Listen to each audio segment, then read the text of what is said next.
नमस्कार। India news 30 के खास कार्यक्रम चुनावी महासंग्राम में आज हमारे साथ हमारे मेहमान हैं पवई विधायक प्रहलाद सिंह लोधी जी। आइए चुनावी महासंग्राम में कुछ खास बातचीत करते हैं प्रहलाद लोधी जी से।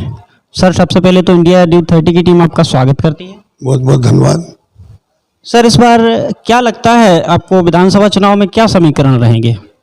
पहले तो मैं पवई क्षेत्र की सभी भारतीय जनता पार्टी के कार्यकर्ताओं को, यहाँ की जनता जनार्दन को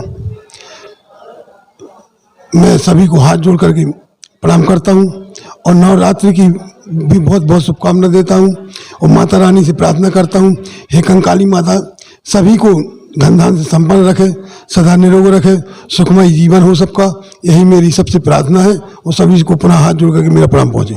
रही बात विधानसभा की, ऐसा नहीं है, पवई विधानसभा का जो इस बार महासंग्राम रहेगा ये बहुत ही अच्छा संग्राम रहेगा और हमारी पार्टी के हित में, भारतीय जनता पार्टी के हित में यहाँ से भारी बहुमत से हम लोग जीत के निकलेंगे, क्योंकि हमारी भारतीय जनता पार्टी का कोई भी कितना पदाधिकारी हो लेकिन एक छोटे से कार्यकर्ता के रूप में काम करता है और भारतीय जनता पार्टी में सबका साथ सबका विकास लेकर चलने वाली पार्टियों की नीति को लोग अपना करके और सभी लोग भारतीय जनता पार्टी को एक भगवा रंग में रंग के चारों तरफ से भारतीय जनता पार्टी की आवाज़ आ रही है और भारतीय जनता पार्टी के प्रत्याशी को भारी बहुमत से जिताया जाएगा। सर, इस बार पवई विधानसभा क्षेत्र में लग रहा दावेदारों की संख्या बहुत है। इस बार क्या लगता है सर, पार्टी किस पर भरोसा जताएगी पवई विधानसभा क्षेत्र 58 से? देखिए, चुनाव आते हैं, सबका अधिकार होता है टिकट मांगने का और सबको हर प्रकार की लालसा होना चाहिए। ये बाकी फिर वो हमारी पार्टी चारों तरफ से परीक्षण करती है, सर्वे करा करके बार बार सर्वे करा करके जो उनको अच्छा लगता है उसको पार्टी टिकट देती है, उसको मैदान में उतारती है। और ऐसा नहीं, हमारा भारतीय जनता पार्टी का एक एक कार्यकर्ता सहयोग करके अपने प्रत्याशी को, क्योंकि भारतीय जनता पार्टी के कार्यकर्ता का प्रत्याशी कमल होता है, उसको जिताने में कोई किसी प्रकार की कोई कसर नहीं छोड़ता है। सर, अगर पार्टी आपको टिकट नहीं देती है, आपको प्रत्याशी नहीं बनाती है और किसी व्यक्ति को बनाती है, तो आप उसके साथ हैं, पार्टी के साथ हैं? बिल्कुल, क्योंकि पार्टी ने हमें आज, जब हम कोरोना जैसी स्थिति में बीमार थे, विधायकी से निकले थे, कांग्रेस वालों ने उस समय हमें केस में सजा दिला करके निकलवाया था, तो विधायकी से भी उस समय भी हमें सभी जनता का आशीर्वाद मिला और आज उसी जनता के आशीर्वाद से मैं यहाँ पर जिंदा हूँ। और भारतीय जनता पार्टी ने हमें जीरो से हीरो बनाया। जिस प्रकार से कीचड़ में कमल खिलता है, उसी प्रकार से एक छोटे से ग्राम से हमें उन्होंने निकाल करके भारतीय जनता पार्टी का टिकट दिया। तो आज हमारी भारतीय जनता पार्टी जिसको भी प्रत्याशी बनाएगी, हम उसके साथ हैं और खड़े रहेंगे, एक कार्यकर्ता के रूप में पार्टी का काम करेंगे और अपने कमल के निशान को जिताने में किसी भी प्रकार की कोई कसर नहीं छोड़ेंगे। सर, आपके विरोधी दल कहते हैं कि हमारी पवई विधानसभा क्षेत्र को तो माननीय विधायक जी अस्पताल ले गए, वेंटिलेटर पर ले गए। आप उनके लिए क्या करना चाहेंगे सर, क्या कहना चाहेंगे, और आपकी विधानसभा क्षेत्र का कितना विकास? देखिए, विरोधियों का काम है विरोध करना और ऐसा नहीं है, अगर उन लोगों ने, जैसे उन्होंने कहा कोई विकास नहीं हुआ, तो यहाँ से पहले 50 साल तक कांग्रेस का ही राज रहा है। 2003 से भारतीय जनता पार्टी की हमारी सरकार आई है, तो अगर ऐसा उन लोगों ने किया होता तो आज उनको ये कहना नहीं पड़ता। ऐसा नहीं, जब से भारतीय जनता पार्टी की सरकार आई है, आज जैसे मैं एक छोटे से ग्राम रैया साडा का रहने वाला हूँ, तो 15-20 किलोमीटर हम लोगों को पैदल आना पड़ता था कीचड़ में। 2003 से हमारी भारतीय जनता पार्टी ने चारों तरफ रोडों का एक जाल बिछाया, नक्शा बना के। जैसे यहाँ पर हम दमोह को निकल जाते, सीधे कोटा पुल बना है ब्यारमा नदी पर, यहाँ से हटा जाना है तो ब्यारमा नदी पर बंधा के यहाँ पुल बना है।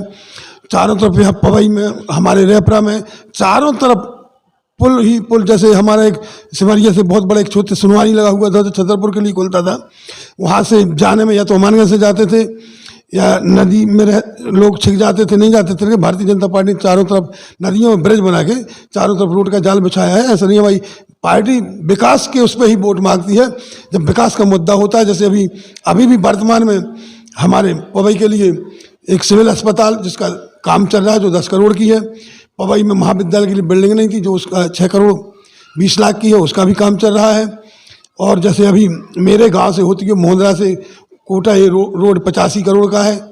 जैसे हमारे हरदुआ में तहसील के लिए बिल्डिंग नहीं थी, दूसरे के उसमें लगती थी पंचायत भवन में, आज बिल्डिंग भी वहाँ तहसील की हो गई है। और ऐसा नहीं है, चारों तरफ हमें भारतीय जनता पार्टी ने, जैसे अभी पानियों की समस्या बनती तो पतना नदी पे मैंने अभी 3 ब्रिज, एक तुल्ला पर बैराज बनाया वो 4 करोड़ का है, सलैया बैराज 3 करोड़ की है, उसके ऊपर मूलपाड़ा बैराज भी है।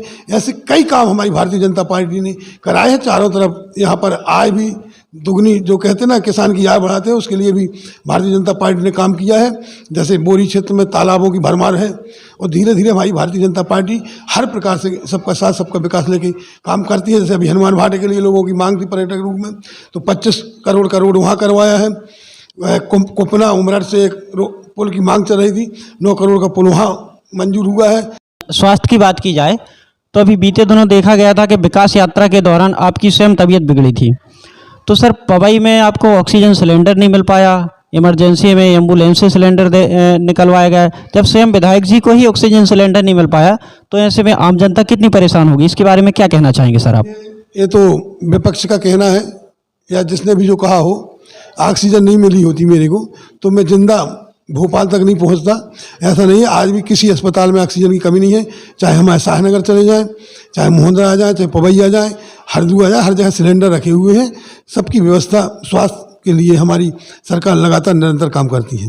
सर अभी हरदुआ में तो जैसे देखा जा रहा है कि डॉक्टर नहीं है या फिर व्यवस्थाएं नहीं है, मतलब कुल मिला के अस्पताल की सुचारू व्यवस्था दुरुस्त पड़ी हुई है। पूरी विधानसभा क्षेत्र की बात कर रहा हूँ सर। डॉक्टर तो आए थे, अभी डॉक्टर रहे हैं, अभी छुट्टी पे गए होंगे या जो भी हो। बाकी ये है कि इंटीरियर में था डॉक्टर सर, कहने को थे नहीं हॉस्पिटल में, क्योंकि अभी बीते दिनों कई एक्सीडेंट हुए, 2-3 एक्सीडेंट हुए महाराजगंज रोड पर, तो अस्पताल वहाँ ले गए तो डॉक्टर वहाँ मिले नहीं सर।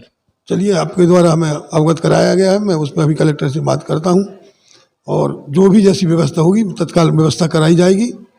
ऐसा नहीं है कि व्यवस्था न हो, हमारी सरकार लगातार निरंतर इस पर काम कर रही है। और स्वास्थ्य शिक्षा पर जैसे अभी भी एक हमारे यहाँ PM श्री हरदुआ के लिए स्कूल हुआ है जो 96 करोड़ करीब का बनेगा। CM rise Shahnagar, CM rise Pawai, ITI college Shahnagar. ऐसा नहीं है, हर प्रकार से स्वास्थ्य शिक्षा पर लेके हमारी पार्टी काम कर रही है। सर किसानों की बात की जाए तो जैसे हरदुआ क्षेत्र, बमोरी क्षेत्र में भी कठई बांध की मांग उठ रही थी, वहाँ किसानों को बड़ी समस्या है सर। सिंचाई जमीन है, पानी की व्यवस्था नहीं है, किसान ना वहाँ फसल गा पा रहे अच्छे से, ना कुछ। आपने CM साहब के सामने प्रस्ताव तो रखा, लेकिन वो प्रस्तावित हुआ या नहीं हुआ, थोड़ा उसके बारे में कुछ कहना चाहेंगे सर? बिल्कुल, हमारे देश के यशस्वी प्रधानमंत्री आदरणीय नरेंद्र मोदी जी ने जैसे घर घर नल जल की योजना बनाई है, वैसे हर खेत को पानी देने का मैप बन चुका है और हर प्रकार से चारों तरफ से उसके लिए काम चल रहा है। जैसे अभी कैन बेतवा लिंक से भी हम लोगों को फायदा होगा, अगर उससे नहीं हो पाया तो बराबर खेतों के लिए पानी के लिए चाहे बांध से चाहे जिस प्रकार से व्यवस्था करना पड़ेगी, ये हमारी सरकार लगातार उस पर काम करती है। सर आपके बारे में ये भी सुना है कि आप 5 साल पूरी विधानसभा क्षेत्र में नहीं जा पाए, कई गाँव के लोग आपका विरोध करते हैं, तो उसके बारे में क्या कहना चाहेंगे आप सर? देखिए, गांव में हर प्रकार के लोग होते हैं, ऐसा नहीं है। मेरे से जितना भी बना मैं लगातार घूमा हूँ, और जितना भी काम कराया मैं लगातार काम कराता रहा और घूमता रहा हूँ। ऐसा तो अब विरोधियों का जो कहना, वो विरोधियों का तो काम ही है, क्योंकि अब उनके पास कोई मुद्दा बचा नहीं है चुनाव लड़ने के लिए, तो अब वो तो कोई ना कोई बहाना लेके ऐसी बात करेंगे ही। क्योंकि आज यहाँ पर कांग्रेस के लिए कोई मुद्दा नहीं है कि किस बेस पर चुनाव लड़े, तो अब कुछ ना कुछ वो बना के, उनका विरोधियों का ही काम है, वो बात करते रहते हो, उससे हमें कोई लेना देना नहीं है। सर अभी बीते दिनों भारतीय जनता पार्टी द्वारा पूरे प्रदेश भर में चलाई जा रही जन आशीर्वाद यात्रा थी, उसमें कुछ लोग थे महोड़ के जिनके द्वारा रोड नहीं तो वोट नहीं की मांग उठ रही थी। सर उन लोगों ने जन आशीर्वाद यात्रा के सामने अपने बैनर पोस्टर लगा के विरोध किया, तो सुनने में आया था कि उन लोगों को कस्टडी में डाल दिया गया था, हालांकि उनकी मांग तो जायज़ थी।